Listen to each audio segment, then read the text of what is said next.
അവർ എന്നെ കുമ്പസാരിച്ചതിനെക്കാട്ടും നന്നായിട്ട് കുമ്പസാരിച്ചത് എനിക്ക് ഇന്നലെയാണെന്ന് എനിക്ക് പറയാൻ പറ്റും. അപ്പം കുമ്പസാരിപ്പിക്കാൻ വന്ന് ഞങ്ങളെ കുമ്പസാരിപ്പിച്ച് ഞങ്ങൾക്ക് അതിനുള്ള എല്ലാ മറുപടികളും ഞങ്ങൾ എങ്ങനെയായിരിക്കുന്നതെന്ന് പറഞ്ഞാൽ വൈദികർക്കും എല്ലാവർക്കും എൻ്റെ പേര് നന്ദി അറിയിച്ചുകൊണ്ട് എൻ്റെ കർത്തവ്യത്തിനെ നിർവഹിക്കുന്നു.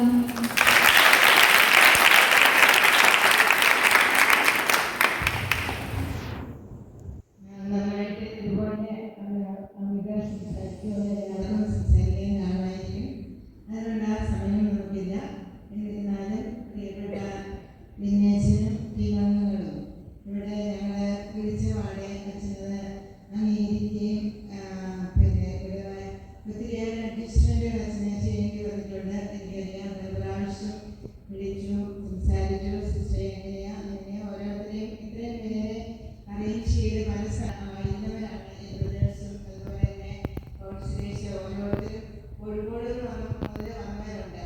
അവരെയൊക്കെ വിളിക്കുക, ഒരാളെ പെട്ടെന്ന് വിളിച്ചാൽ കിട്ടത്തൊന്നുമില്ല. പലരെ വിളിച്ച് ചോദിച്ച് എങ്ങനെയാണ് ഒരുപാട് ആളുകൾ പെട്ടെന്ന് ചെയ്യുന്നുണ്ട്.